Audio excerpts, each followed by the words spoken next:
Dan bisa juga mekanismenya adalah sulh. Si Guroma itu kreditur dengan debitur, mereka bersepakat gimana nih? Apa langkahnya nih? Kita berdamai aja, berkompromi.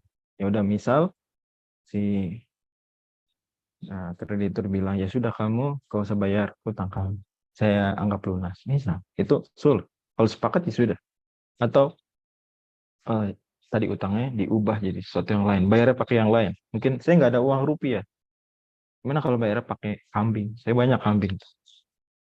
Sepakat ya, bisa. Atau tadi hawalah, dia ketika ditagih utang, oh saya punya utang juga. Dia saat di kasus ini dia debitur, tapi di kasus lain dia kreditur. Di kasus ini dia yang meminjam uang, di kasus lain dia yang meminjamkan uang. Dia bilang, oh saya pernah meminjamkan uang kepada orang lain. Nominalnya sama. Sudah jatuh tempo nih. Kamu tagihnya nggak usah ke saya lagi nggak ada uang.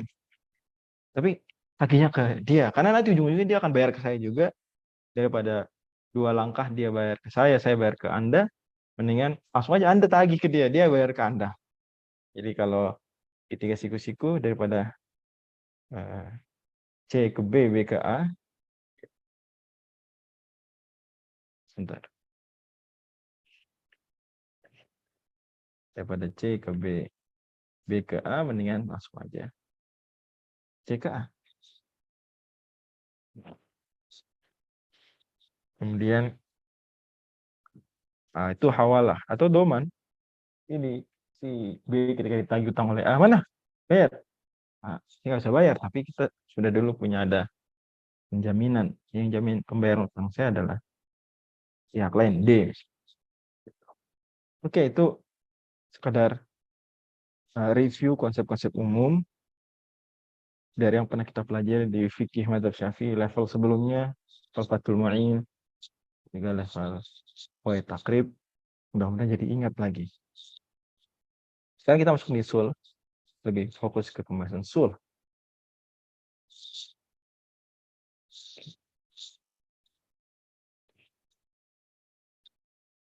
Huwa kisman. Sul ada dua. Ada dua kism. Ahaduhuma yajri bainal mutada'iyain. Salah satunya terjadi sulh tersebut di antara dua orang yang saling mengklaim. Dan sulh yang jenis pertama ini, kism yang pertama ini adalah dibagi menjadi dua nau. Ya. Jadi kita bikin dulu sulh jenis ini ada dua kism. Kism yang pertama antara dua pihak yang saling mengklaim. Ini dua pihak yang benar-benar terkait, kreditur dengan debitur. Misal, ada ya, antara pihak yang memang pernah saling berutang, piutang. Dan kisah yang kedua nanti akan dibahas, yaitu antara salah satu pihak tadi dengan orang ketiga, yang asing. Bainal mudda'i wal ajnabi. Nah, yang ini dibagi dua. Sulhun ala iqrar. Ini sulh, tapi disertai dengan pengakuan.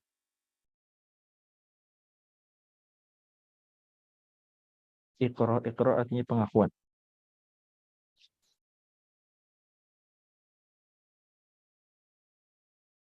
Dan yang kedua adalah sulh disertai dengan ingkar, penolakan, penyangkalan.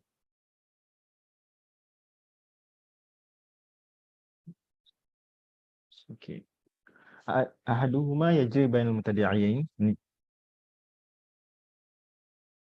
Wa huwa nau'an, dia ada dua jenis. Ahaduhuma sulhun ala iqrarin. Sulh yang dilakukan atas sebuah pengakuan. Kita semua tahu dalam mekanisme pengadilan di Islam, bahkan juga ini di pengadilan secara umum, itu al-iqraru sayyidul bayinat. Pengakuan adalah tuannya segala macam bukti. Artinya cukuplah seorang mengaku itu sudah mau mencukupi kita dari menghadirkan banyak bukti. Nggak usah ada bukti, dia ngaku kok. Iqrar. Sulhun al-iqrar. Dia ada bersengketa misalnya antara A dengan B. Mungkin jangan keadaan B, tapi kreditur aja. Kreditur artinya yang memberikan pinjaman ya. Memberi pinjaman.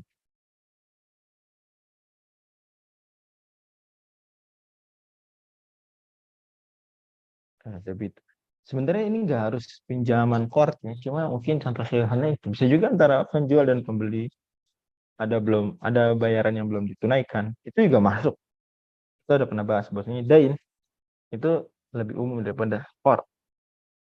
Tanggungan, pembayaran itu lebih umum, lebih luas cakupan daripada sekadar utang piutang yang standar, yang bahasa gaul itu bahasa bercandaannya orang zaman sekarang, pinjam 100 gitu ya. Pinjam 100 itu court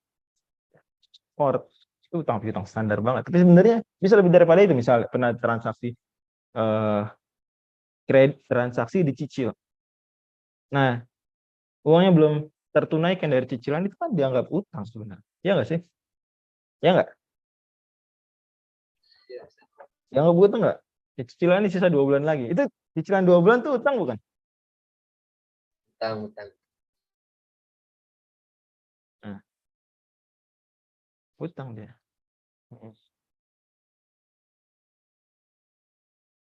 Tapi nggak apa-apa kita pakai istilah pinjaman aja gampang. Debitur yaitu penerima pinjaman. Oke.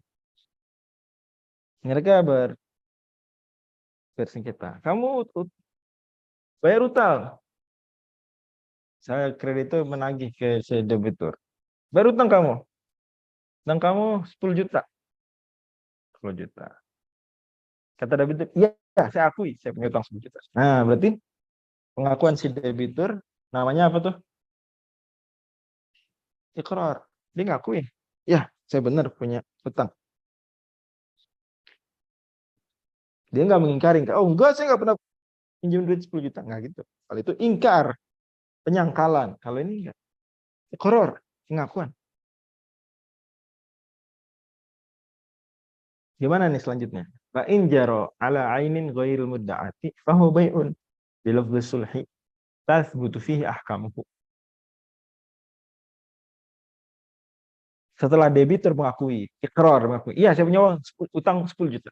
Terus tapi nggak ada cash 10 juta nih. Gimana dong? Ya kita berkompromi gimana? Sulh, berdamai. Dan Allah Subhanahu firmankan wasulhu khair. Sulh itu adalah terbaik. Ya, kompromi, cari jalan tengah, win-win solution. Istilah lebih keren sedikit mungkin bagi banyak orang. Itu adalah terbaik. Wasulhu khair. Surat An-Nisa ayat 128.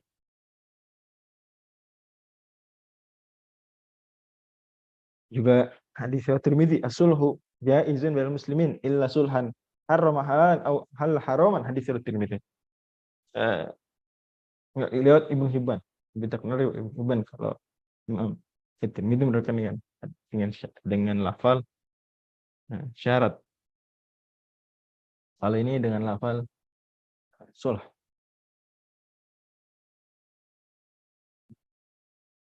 Ibnu Hibban. Boleh kata Nabi SAW, sulh boleh antara kaum muslimin dengan syarat tidak mengharamkan yang halal atau menghalalkan yang haram. Apa?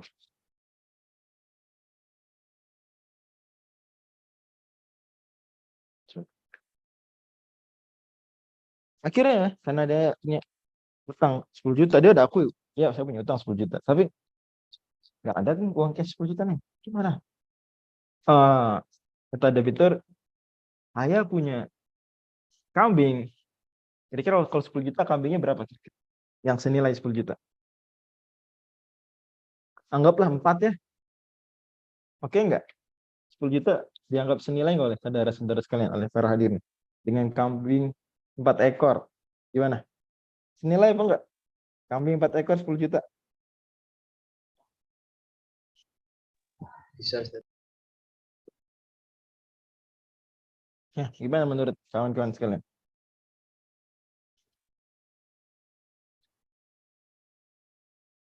Oke nggak tuh? Saya nggak. Saya punya kambing 4 ekor. Diganti 10 jutanya menjadi kambing 4 ekor. Berarti ini kan masuk perkataan Imam Nawawi, fa in jaro ala ainin ghairil mudah. Kalau sulhnya kompromi yang dilakukan dengan pembayaran utangnya justru atas selain daripada atas benda ain, ghairil mudah, selain yang dituntut. Yang dituntut apa? Apa yang dituntut oleh kreditur? Bayarlah. Bayar apa mintanya? Minta apa? Pertama datang minta apa? Kreditur datang ke debitur minta apa pertama? Minta uang, Ustaz. Minta uang.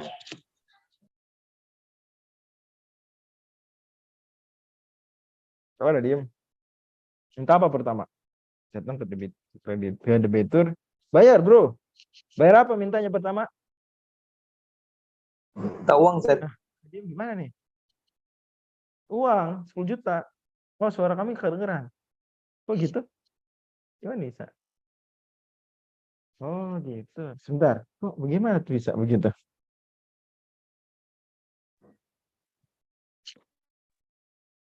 Coba sekarang ngomong. Cek, cek. Iya, nggak kedengeran. Kenapa gitu ya? Bagus suaranya, Ustaz. Ya, tahu kenapa.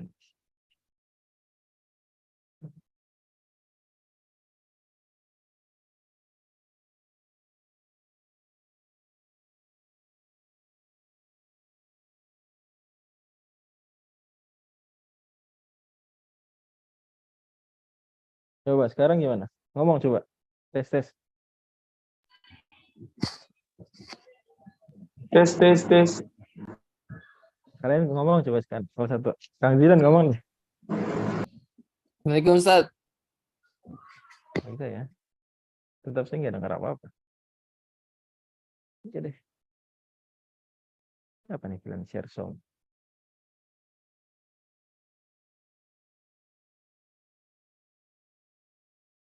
Oke. Nggak masalah. Lanjut dulu. Jadi dia minta uang 10 juta. Si debitur ngakuin, iya saya punya uang 10 juta. Tapi sih nggak ada duit 10 juta nih. Adanya kambing 4 ekor. Bayar pakai kambing aja. Oke, sejak tadi malam. Aduh. Nanti mungkin coba ganti headset misalnya.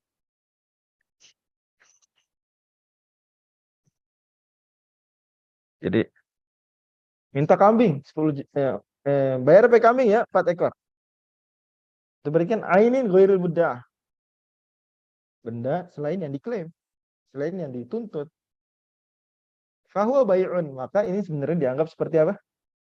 Hakikatnya adalah jual beli. Fahuwa bai'un, makanya baik jual beli. Ini sama aja sebenarnya dia. Gimana kalau saya jual 4 kambing saya ya dengan 10 juta tadi. Ini saya jual, kamu bayar 10 juta tuh seolah-olah kamu beli ke saya kambing 4 ekor, saya kasih ke kamu. Nih, 10 juta yang waktu itu dianggap uang harga untuk melunasi kambing 4 ekor itu. Ini sama aja dijual beli 10 juta tadi adalah harga dari kambing 4 ekor. Jadi dia bentuknya kompromi. Saya bayar pakai kambing aja ya. Oh ya udah, itu sebenarnya samanya menyetujui menyetujui jual beli. Sama aja ya udah. Gimana kalau 10 juta kemarin dianggap kamu beli ke saya kambing 4 ekor. Harga 10 juta. Ya, oke, nggak masalah deh. Sip. Apa bisa dipahami? Bisa ini. Tapi lafalnya sulh, bilafdhis sulh. Bahwa bai'un bilafdhis sulh. Itu jual beli dengan lafal sulh. Tasbutu fihi ahkam. Berlaku padanya hukum-hukum jual beli. Ahkamuhu domirha di sini kembali ke bai'.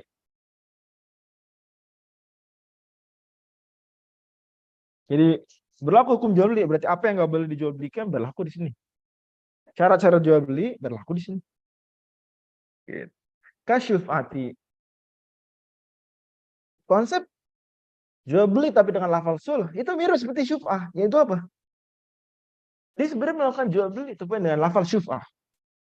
Kalau ingat-ingat syuf'ah, konsepnya begitu juga. Dan mudah-mudahan pada ingatnya syuf'ah gimana ya.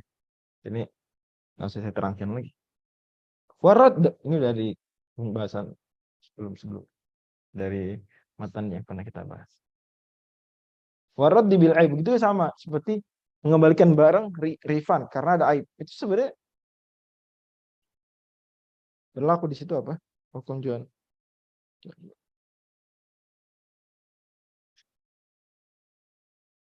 Waman itasarrufi qabla qabdihi. Gitu juga. Nah, seperti berlaku hukum syuf'ah itu manakala misalnya bendanya bukan kambing, misalnya benda tanah. Berlaku. Misalnya jangan 10 juta berarti terlalu kecil, 10 juta, tapi ditukar bukan kambing tapi ditukar dengan tanah. Misalnya masih di daerah tertentu 1 juta per meter, tanah 10 meter misalnya. Di daerah tertentu ya, yang harga tanah masih murah. 10 meter persegi bisa.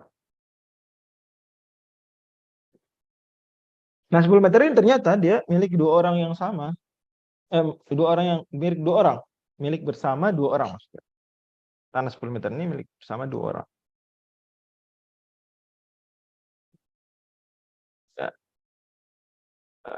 Ya pokoknya dua orang lah. Masing-masing memiliki bagian. Di sini. Bagiannya lurus. Set. Yang dimiliki dia cuma yang diarsir sama saya. Kalau dia jual ya dah. Penggantinya 10 meter ini nih. 10 meter. Ini luasnya 10 meter. Persegi. Sementara ini suatu bidang tanah milik bersama dengan orang lain. Berarti kan berlaku hukum-hukum jual beli yaitu seperti syuf'ah. Berlaku hukum-hukum seperti syuf'ah. Misalnya syuf'ahnya dia, wah enak aja kamu jual 10 meter persegi. Punya kamu yang sebelahan dengan tanah saya, kita milik bersama tanah ini. Kamu malah jual ke orang lain. Kan ini dijual sebetulnya. Menukar 10 juta dengan 10 meter persegi tanah itu kan tadi udah kita bahas. Fahuwa bai'un. Dia jual beli. Maka berlaku hukum-hukum jual beli seperti berlaku hak syuf'ah bagi syarik dan atau kawan dari si debitur. Wah, maka bisa juga kawan dari debitur ini mencegah jual beli tersebut. Ini mencegah sulh dengan cara jual beli tadi, dengan cara tukar 10 juta jadi tanah. Dicegah. Enggak boleh dia yang beli, saya yang beli. Saya lebih berhak dari datang ke pengadilan membatalkan jual beli. Bisa. Atau dia jual belinya tukernya dengan 4 kambing. Ternyata dibawa ke rumah kambingnya sakit. Untuk kambingnya jelek, kambingnya harusnya bukan 10 juta harga kambingnya. Saking jeleknya itu. Ada aibnya misalnya. Apa ya? Ya pokoknya pincang. Aibnya buta misalnya kambingnya. Aduh, boleh nggak dibalikin? Tanya saya. Bisa nggak? Si kreditur udah pulang bawa 4 kambing, dibalikin kambingnya gara-gara buta. Bisa nggak? Gimana? Bisa, Pak. Bisa.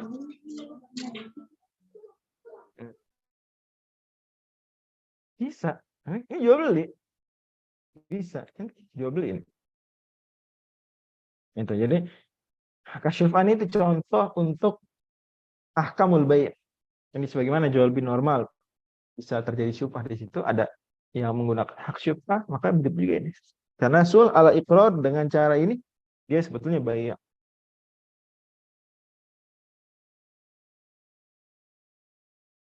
Atau rod bil aib. Dia tukar 10 juta. Oh, saya nggak punya 10 juta sekarang, tapi saya punya 4 kambing. Gimana? Oke. Bawa pulang 4 kambing. Sampai rumah, loh, kok kambingnya buta? Loh kok kambingnya punya aib? Balikinlah. Bisa tuh. Rad bil aib. Wa man tasarrufi qabla qabd, begitu juga. 4 kami tadi kalau belum dikobat sama si kreditur, belum dia kuasai, anggaplah belum nyampe ke rumah dia misalnya, nggak bisa di tasarruf, nggak bisa dia jual langsung. Belum nyampe rumah dia udah dijual lagi. Misalnya, ya udah 4 kambingnya misalnya kreditur datang ke debit. Bayar uang 10 juta. Oke. Tapi cek duit, oh nggak ada 10 juta, Bro. Gimana nih?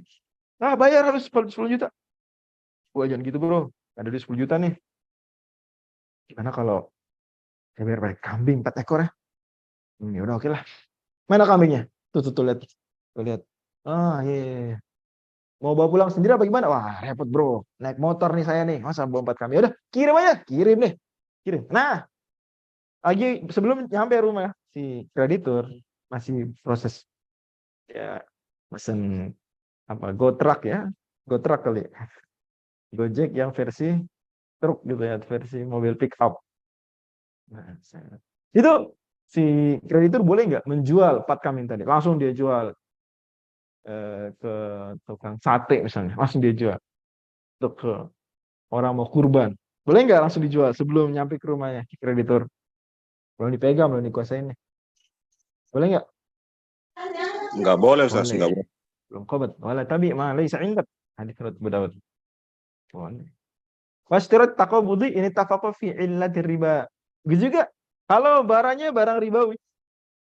Ya. Berarti syarat harus taqabud. Kalau seandainya sama-sama ilah ribanya, misalnya 10 juta, gimana bro kalau bayarnya pakai apa yang sama ilah ribanya dengan 10 juta? Ayo apa? 10 juta rupiah, apa? Kira-kira sesuatu yang sama ilah ribanya dengan 10 juta rupiah.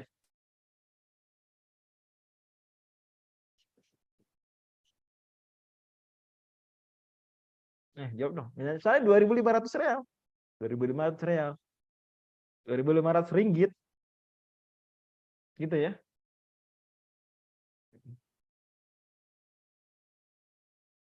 Kenapa? Saya nggak punya rupiah nih 10 juta. Bayar gimana kalau pakai 2.500 real, 2.500 ringgit. Oke. Nah, berarti harus takobut. Kalau sama ilah riba. Cuma masalahnya ini harus dipastikan juga ya. Karena berlaku di situ akad sorf. Berlaku di situ akad sorf. Ini mesti diperhatikan masalah ribanya nih. Terhadap takobut.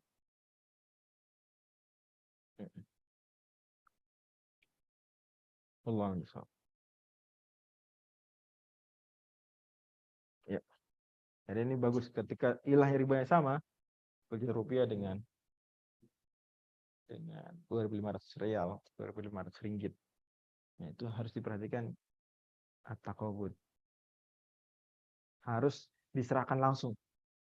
Kan itu dianggap jual beli.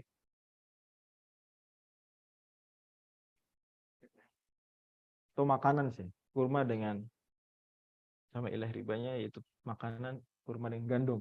Utang kurma dibayar pakai gandum. Berlaku. Ya, sini berarti muncul pembahasan. Boleh berarti bayar utang tuh utangnya dinominalkan dengan mata uang lain. Bisa seperti itu. Allah a'lam. Au ala manfaatin. Jelas nggak sampai sini? Sampai sini jelas?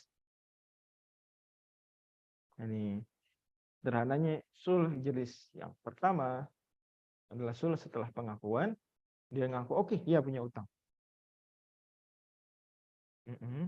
Kemudian setelah sudah sepakat dengan nominal utangnya, diakui, oke, 10 juta, tapi nggak punya kemampuan untuk bayar persis seperti yang diminta di awal, seperti yang diutangkan, maka ya udah ditukar jadi sesuatu yang lain bayarnya, boleh. Tapi ingat itu dianggap sebetulnya apa? Jual beli. Maka berlaku hukum semua terkait jual beli semuanya seperti syuf'ah, ya. Rad bil aib, mengembalikan ketika ada aib. Jadi nggak boleh mengotak-atik mentransaksikan barang tersebut sebelum qobat. Dan juga harus tunai, diserahkan 1 juga manakala itu ilah ribanya sama seperti yang diutangkan kali pertama. Wallahu a'lam.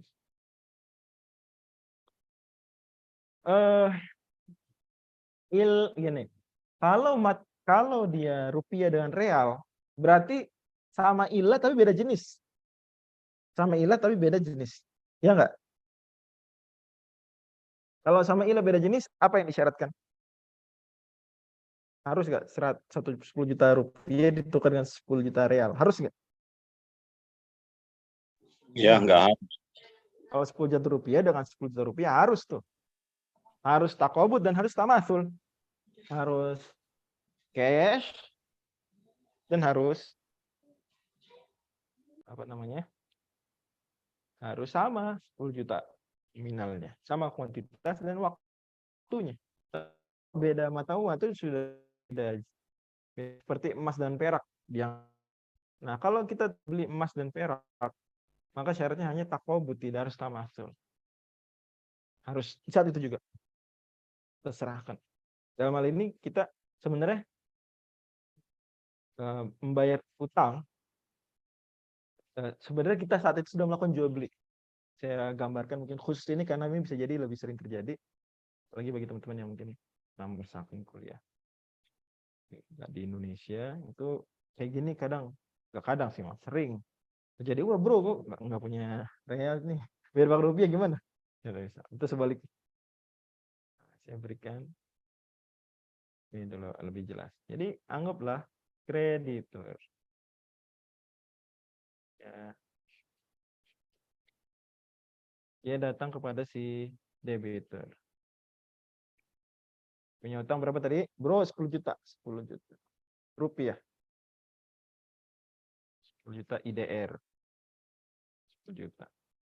Kata debitur, wah nggak punya 10 juta rupiah. Tapi banyak nih real nih. Bayar pakai real. Mau nggak dibayar dengan 2.500 real? Nah, real tuh SAR. Senilai kurang lebih lah. Anggap aja kursnya 1 SAR itu 4.000 IDR. Emang rata-rata kurang lebih sekitar segitu. Ya udah oke. Nah, sebenarnya apa yang terjadi sekarang? Sebenarnya apa yang terjadi sekarang? Ayo, ketika dia kreditur mengokekan bayar utangnya pakai real. Berarti apa yang terjadi sekarang? Yo, berdasarkan apa yang tadi dipelajari. Berarti apa yang terjadi sekarang? Aturan dia bayar utangnya 10 juta rupiah. Sekarang malah 2.500 real bayarnya. Apa yang terjadi sekarang? Ayo dong. Ini yang tadi. Yang terjadi adalah jual beli. Jual beli apa? Jual beli 10 juta dengan 2.500 real. Sama aja sebenarnya. Debitur ketika nawaran gitu, sama aja debitur mengatakan, bagaimana kalau 10 juta yang kemarin tuh? Kamu ibaratnya sekarang kamu seolah-olah kamu sekarang ngasih 10 juta untuk saya kasih 2.500 real. Falas, transaksi valuta asing. Jadi 10 juta seolah hadir sekarang.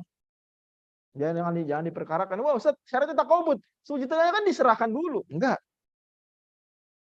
Dalam kasus sulh itu semua seolah-olah sekarang. 10 jutanya, jadi sebenarnya ada 10 juta hayalan di sini. Si debitur mau bayar mestinya, cuma dia nggak punya 10 juta cash. Nggak punya. Ya udah. 10 juta hadir nggak ada sekarang, baik di HP dia, di mobile banking dia, internet banking atau di kantong dompet dia, di tabungan dia nggak ada. Ya udah, bayar pakai rep. Tapi saat itu juga dia sebenarnya sedang melakukan transaksi falas. Saat itu 10 juta sudah ditukar. Makanya boleh. Jadi bayar utang. Bayar utang dengan kurs yang berbeda, dengan mata uang berbeda, dalam kasus ini boleh. Malah ada hadisnya dari Bukhari Muslim. Kata Ibnu Umar, untuk abiu ad-dananir bid-darahim wa darahim bid-dananir. Ngadu ke Nabi. Nabi kadang saya jual. Aturan bayar dinar, saya bayar pakai dirham. Aturan bayar dirham, saya bayar pakai dinar. Dia bicara hadisnya di Bukhari Muslim. Untuk abiu ad-dananir bid-darahim wa darahim bid-dananir. Dinar dan dirham kan sama, ilah ribanya itu adalah adalah apa? Adalah ribanya. As-samaniyah, dia merupakan alat tukar harga. Tapi beda jenisnya, emas dengan perak, dinar dengan dirham. Maka Nabi boleh kata Nabi. Tapi dengan syarat syarti an yabi'aha bi si'ri yaumiha, dengan syarat kurs hari itu. Nah, jadi mungkin muncul pertanyaan, kurs hari apa? Hari utang piutang awal apa hari pembayaran? Jawabannya kurs hari pembayaran. Kurs hari pembayaran. Ya kalau ada perbedaan nilai dan seterusnya itu resiko. Makanya kreditur harus mikir dikit ketika mau oke kan, mau atau nggak setuju atau menolak. Itu mikir, ini harus dengan harga hari ini, cek dulu. Atau nggak harus sesuai dengan harga juga, kalau selama nggak merugi si kreditur setuju, kan falas nggak harus mengikuti nggak harus ya, nggak harus banget persis. Sebentar. Oh, tidak kan bisa Riomi, harus persis dengan tidak kan bisa Riomi. Normalnya benar, normal dengan harga hari tersebut, tapi karena ini jual beli maka boleh ngambil untung. Karena ini jual beli boleh ngambil untung. Setiap takobut, syaratnya isinya takobut. Penting harus bayar 2.500 saat itu juga. Jadi ketika detik dia menyetujui, oke, saya setuju dibayar dengan real. Maka realnya harus diserahkan setelah. Jangan realnya, realnya minggu depan. Minggu depan itu berarti tidak memenuhi syarat takobut. Jadi ada penundaan. Berarti terjadi riba apa di situ berarti terjadi? Berarti terjadi riba apa kalau ya udah 2.500 realnya minggu depan ya. Padahal akad sulhnya hari ini. Itu terjadi riba. Riba apa? Riba apa?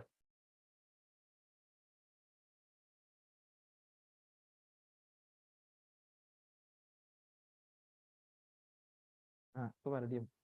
Riba nasi'ah ya, riba nasi'ah. Enggak. Kita selesaiin dikit dulu. Mudah-mudahan jelas soal ini ya. Mudah-mudahan jelas.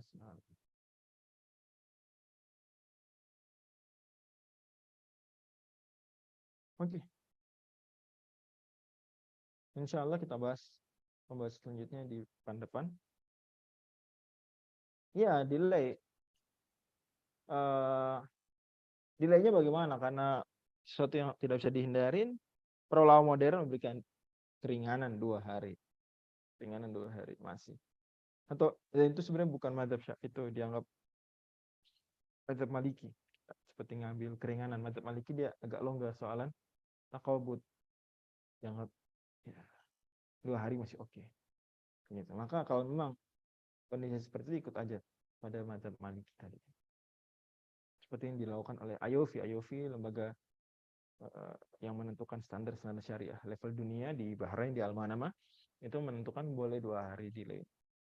Karena kadang sulit dihindari. Ya, falas, bahkan nggak harus falas kadang. Transaksi perbankan itu kadang nggak bisa detik yang sama. Tapi semampunya dilakukan di saat itu juga semampunya. Jadi kalau delaynya kan bukan karena sesuatu yang mendesak, ya harusnya nggak delay, ya segera bayar. Kenapa? Kalau telat 1 menit 2 menit karena transfer uang gitu misalnya, ngetik password, ngetik PIN, itu dimaklumi, masih satu majelis. Tapi kalau karena males, kan antar aja, menunda-nunda sengaja, itu masalah. Setidaknya dalam sudut pandang mazhab Syafi'i itu masalah. Insya Allah kita pekan depan lanjut lagi pembahasan ini. Di sini ya batasnya. Sekarang kita pindah ke pembahasan tafsir. Terima kasih banyak. Wallahu a'lam bishawab. Subhanakallahumma wa bihamdika asyhadu an la ilaha illa anta astaghfiruka wa atubu ilaik. Wassalamualaikum warahmatullahi wabarakatuh.